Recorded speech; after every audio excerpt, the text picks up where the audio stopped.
Thank you, Mr. President. I rise for a point of personal privilege. Senator has the floor. Thank you, Mr. President. Returning to the budget and the issues of the budget, you may remember, Mr. President, last week I related to the body about how our editorial boards of our local newspapers were weighing in about what we had done and what we had not accomplished here in the General Assembly with regard to our budget. Well, Virginians are beginning to make their opinions on the current budget standoff known as well. And what we're hearing is a uniform call to do our job and to enact a budget. Earlier this week, a large coalition of business groups wrote us. They were here with us earlier in the gallery today. They have a lot to say about the current impasse that we face and its potential impact on Virginia's business climate and its ability to create jobs.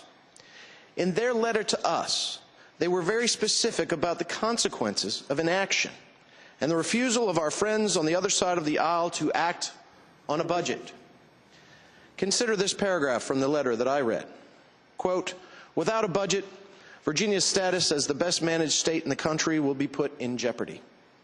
In addition, Virginia's AAA bond rating, as well as the prestige and reputation as the best state for business, will be threatened. Virginia's budget uncertainty could affect investment decisions by businesses and potentially discourage companies from locating here in the Commonwealth of Virginia." Now, that's a heavy burden of responsibility, Mr. President. And right now, the responsibility for refusing to approve any budget lies squarely with one of the four caucuses that operate in this building. We have seen the House Republicans propose a spending plan and go on to pass one with the support of some House Democrats. We've seen the House Democrats, who had the power last week to obstruct the budget process themselves, refuse to do so and instead permit a new budget to be introduced by unanimous consent. And we have the Senate Republicans.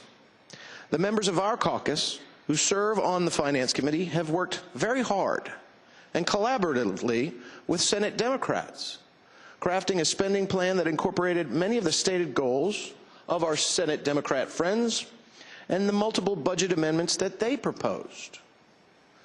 But these efforts at collaboration have not met with success, as we know. Instead, our colleagues on the other side of the aisle have been resolute in their refusal to vote for any budget at all. Having already rejected two, Mr. President, a third awaits their verdict. It has repeatedly been made clear that short of reorganizing the Senate of Virginia, an action entirely unrelated to the budget, our Democratic colleagues will be unwilling to vote for a budget. It is time to abandon obstructionism and get to work, and let's together complete a budget. The House is ready to negotiate, as we've seen. They have their own spending priorities that I believe differ somewhat from ours. We must work with them to craft a budget for the Commonwealth of Virginia. We owe it to the Virginians. We owe it to all Virginians to get this done. Not only do critical services, education, public safety, and local governments need to be funded, and funded soon, we also need to protect our reputation.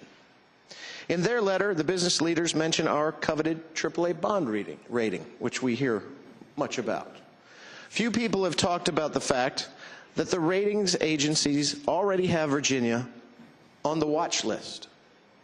And as they are watching us now, they cannot be looking favorably on what they are seeing right now.